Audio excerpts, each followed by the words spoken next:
Most government contractors actually take cybersecurity and vulnerabilities very, very seriously. I mean, they have to, right? Because they work for the government. But sometimes that doesn't go as far into their own assets, their websites. And that is why I invited my good friend Brian Vaughn today to chat with me about digital risk and what government contractors need to do and what they need to know about in terms of their online vulnerability. Thank you for having me today, Erica. My name is Brian Vaughn. I'm Managing Director of Technology Transition Paradigm. And I am Erica Dickstein, and I am the CEO of Spring Insight. We do web strategy. What kind of vulnerabilities do you see most often on websites or CRMs? Depending on the size of the firm, what we often find is, as the cliche goes, the cobbler's children go without clothes.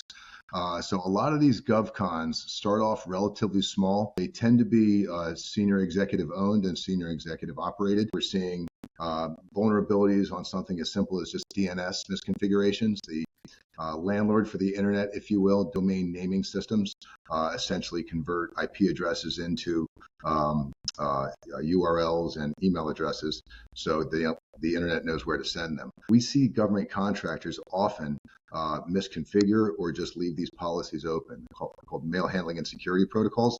And very often we see malicious email that should otherwise be rejected through DNS is just being referred back to the company's mail system with the hope that the spam system catches it, nobody clicks on a malicious link. That's item one. Item two, for the more sophisticated, larger companies, we see quite a bit of third-party contractors or third-party services.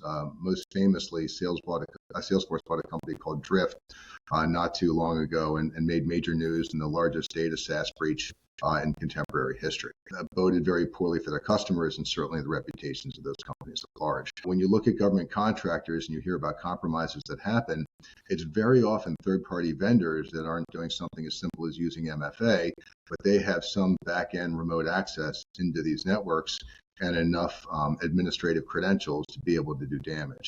So when people get essentially third-party compromised and then those third parties have access to what are otherwise secure government sets of infrastructure, or government contractor sets of infrastructure, I guess I should say, it's as much as being just compromised as if they themselves are negligent.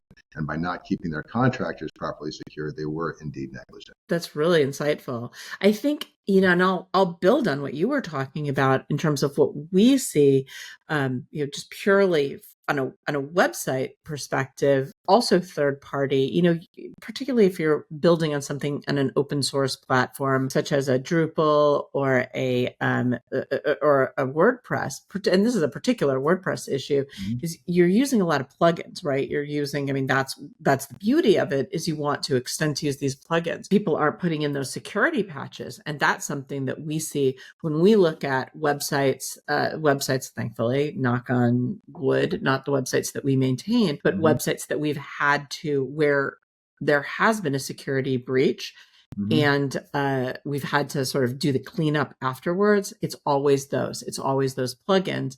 It's always that third party, exactly as you said, Brian. It's the things that that you think that you've made a decision and you can trust to the people who are making the decision, but can you? How can the health of a website impact a company's overall security posture? You'd be surprised how often see something as fundamental for GovCons that are just starting off. One of the great unsaids in the GovCon market is a lot of these companies start off as staffing agencies. And so they don't necessarily have a large technical infrastructure staff. The cobbler's kids are once again going without shoes, and they just find somebody at GoDaddy where they can construct their own website. They've got a GUI-driven tool that they can do it inexpensively or hire an Upwork consultant and get it done for almost nothing, they perceive. And then they host it with GoDaddy. And their users go to visit it and they find out that, a secure socket layer digital certificate is not enabled. And you get that wonky looking, the site may be stealing your data, it might not be legit. Usually the DNS isn't configured properly as well for these. And you're just screaming to the market, we are not a sophisticated technology company. And then they hear about the FTC fine for tens of millions of dollars against GoDaddy for their failing to patch systems and have breaches that occur in the infrastructure that they're charging very inexpensively for. And I think that sucks in a lot of really small and startup GovCons because here's GoDaddy. I can build my site there. I can get my DNS registered. I can do my DNS right if I know I'm doing. But also I can host that website there in perpetuity. And for anyone that's had WordPress hosting done by somebody who is not competent, like Spring Insight, you run into that problem where if it's not properly patched, if it's not maintained, if it's not backed up off site, you can run into a situation where not only is your site down, but maybe the data that's held within some of the databases backing it up or on the back end of it is compromised. We like to see highly responsible, highly reputed hosting organizations that is not GoDaddy. This isn't something that affected a few dozen users. This is hundreds of thousands of users that were compromised and major payouts to these companies through class action. Just because it's a big name and it's in the cloud doesn't mean it's good. I think it's a great point, not just because you're teeing us up so nicely, but one of the things that you said this too. When I talk about government contractors, we always talk about the fact that government contractors, they will have a website that no longer fits them for a very long time because they start out and nobody grows like government contractors, right? They all of a sudden they get this huge contract and this is unheard of in private industry where you go from whatever, I don't know, practically no revenue to having hundreds of thousands of dollars in revenue very, very quickly. All of a sudden now you have gone from being this tiny company to being very large, and that website and the security that you've built around it has had no time to scale. How can marketing and IT work together to reduce risk? There's not much more of an intersection of potential risk than there is with the marketing folks in today's contemporary AI world. People are taking personal identifiable information that the AI might have access to and instructing the AI to go do things that help marketing and gain visibility. Their intention is not to extract and post or make available the AI, but from an application governance standpoint, what they're doing does enable that. Particularly when you have other users within the company that's doing their own kind of siloed marketing initiative or campaign awareness.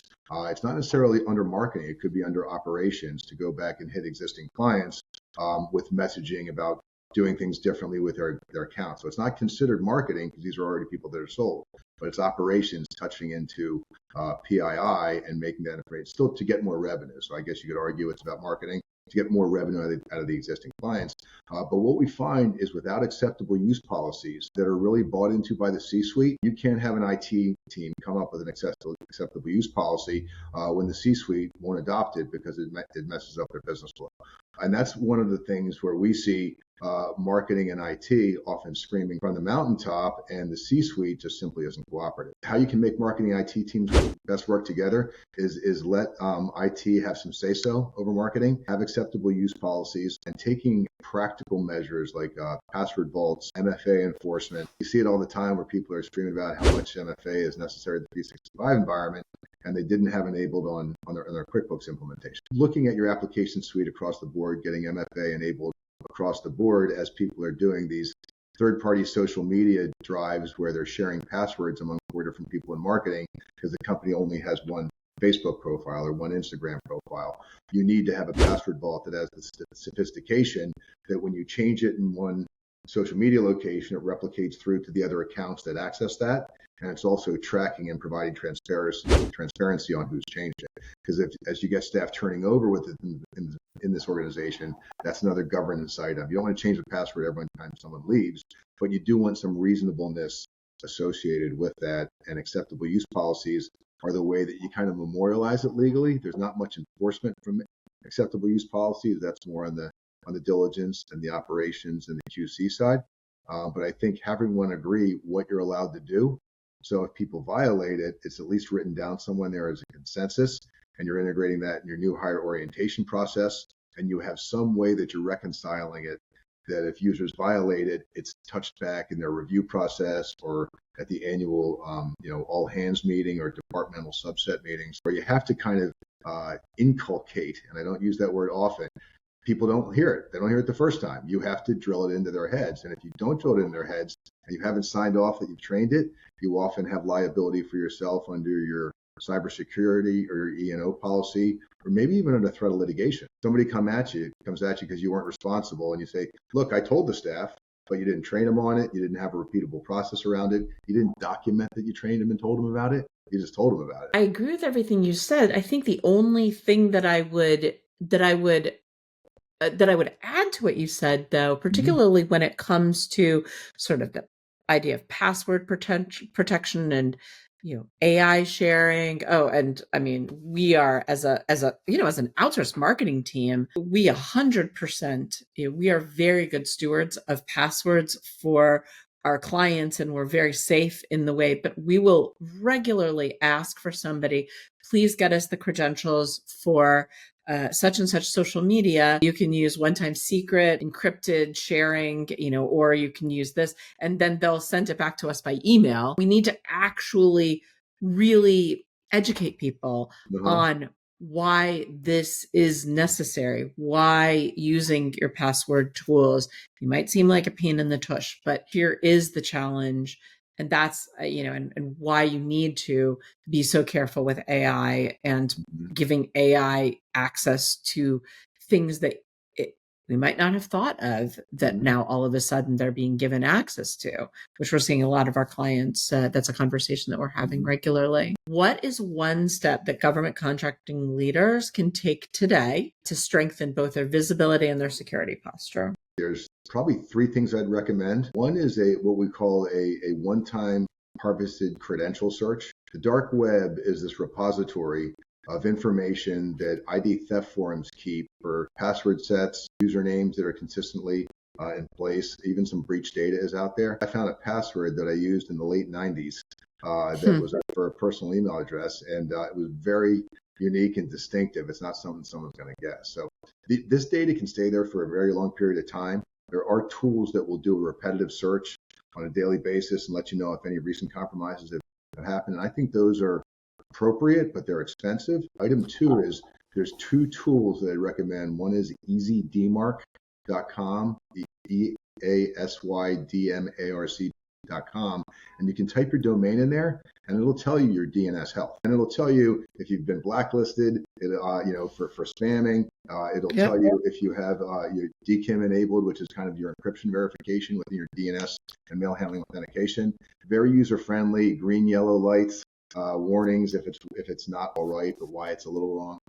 Really great for a non-technical user to go in and see, most importantly, if your MSP is doing a good job. The third thing I would look at is if you don't have any typically called spam systems, but nowadays they're much more sophisticated to do some kind of mail recognition and acknowledgement within software.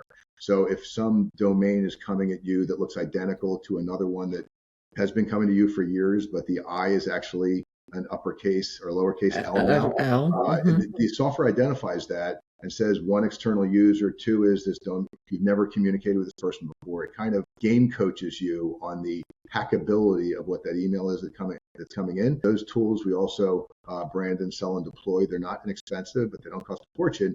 But since 2021, Microsoft has a kind of free poor man's version of this. It's an external mail notification built into Office 365.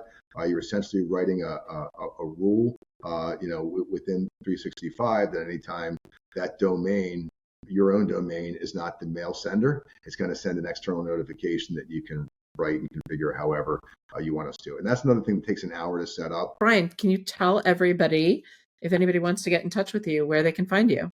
Excellent. Thank you. And first, let me thank you for this opportunity. I appreciate the insightful questions and the opportunity to chat with your audience. Our company's website is transitionparadigm.com. First initial, last name for me on the email address.